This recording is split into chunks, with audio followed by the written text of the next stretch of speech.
October for Wednesday, 2023. Magandang araw, mga kababayan. Ang Baho de Masinloc, kung saan nagtayo ng floating barrier ang China na giniba naman ng Philippine Coast Guard. Ngayon niya lang ay nabalita na may 3 mangingisda na mga Pilipino kagabi ay binangga ng isang commercial vessel. Ang sabi ni Pangulong Marcos ay imbestigahan ang pangyayari at ang 3 na dumating sa hospital ng Infanta Quezon ay patay na ay bibigyan ng ayuda ng gobyerno para matulungan ang kanilang mga pamilya. Kasunod nito, ang balita naman ay sa East Philippine Sea naman, kung saan daan na mga Chinese fishing vessel ang binomba ng F-35 na jet plane ng US at Japan.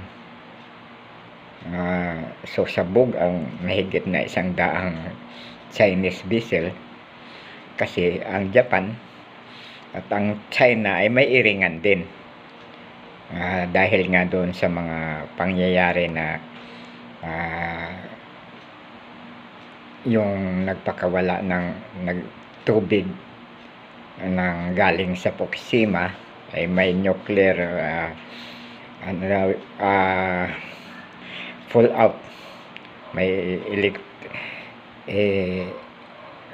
yan ang bintang ng China doon sa kaya may mga sanction silang ginawa. Yun ang dahilan siguro kaya dahil sa iringan ay matapang ang Japan. Hindi katulad natin na matagal na tayong binubuli sa South Philippine Sea noon pa man sa panahon pa ni Cory, Ramos, Erap, lalong-lalo na kay Gloria Hinayaan, nakipagkaibigan si Gloria, Pinoy, bagamat si Pinoy ay nagliklamo pero dinaan lamang sa legal na paraan.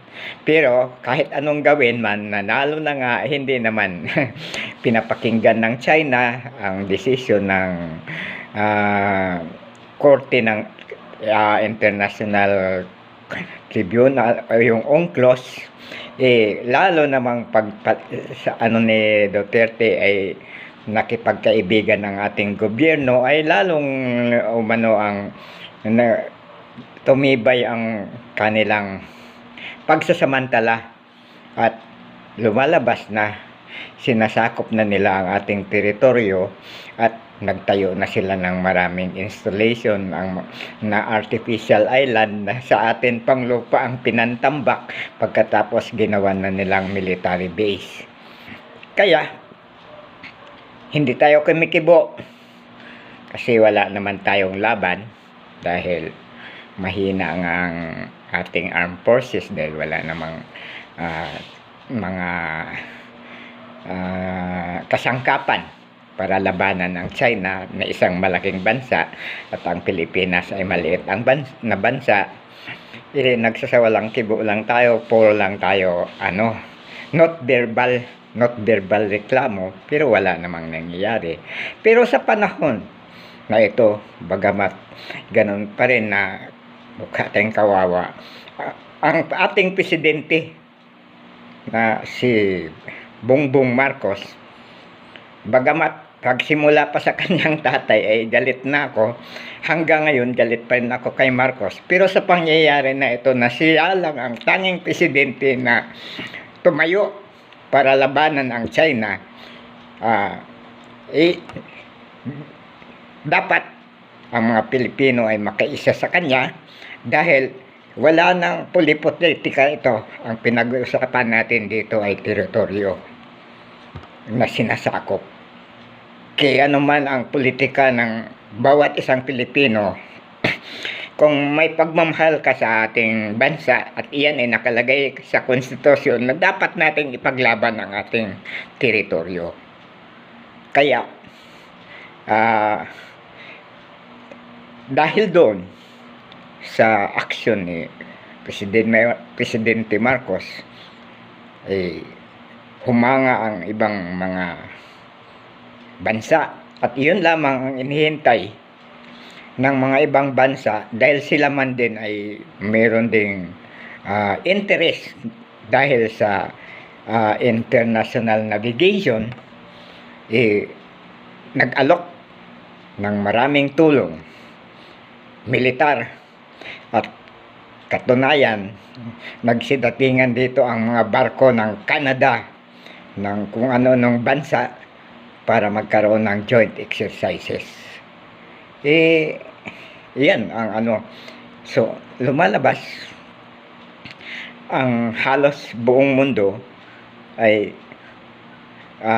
kampi sa atin dahil hindi lang US, talaga ang US ay matagal na nating kakampi.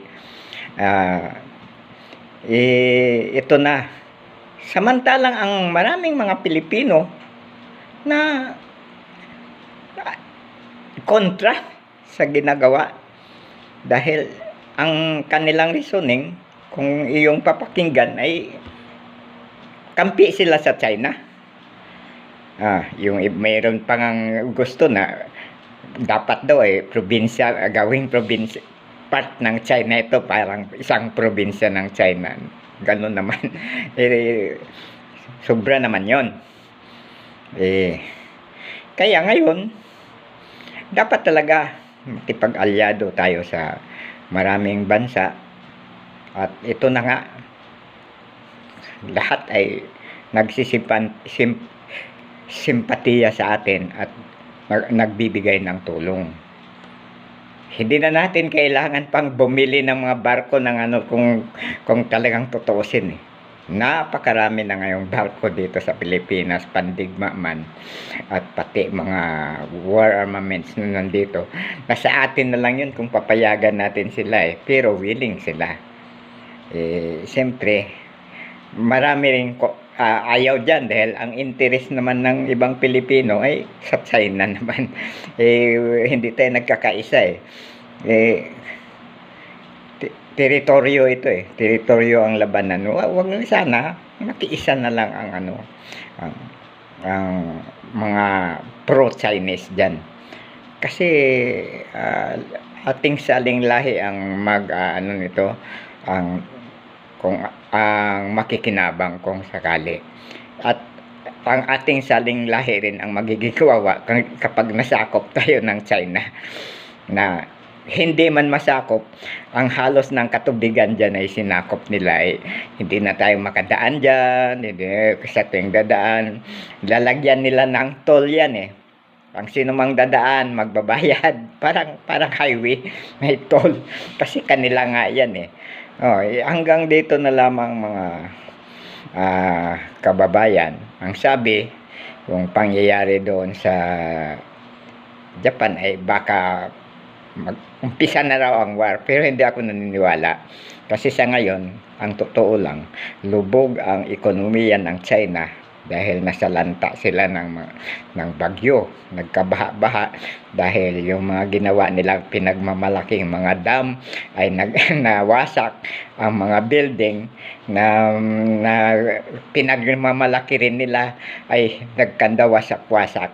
At dahil doon, maraming mga Chinese ang namatay na hindi na kayang i-rescue ng mga ng pamahalaan. So wala silang, siyempre lubog ang ekonomiya, wala silang kapasidad para asikasuhin naman na lang muna nila ang kanilang ang kanilang sitwasyon bago sila maghanap ng isa pang sakit ng ulo. unang-una ang mga Chinese war equipment, sabi ng mga taga-ibang bansa, hindi raw maaasahan. Dispalinghado, nagbabackfire, mahina ang quality.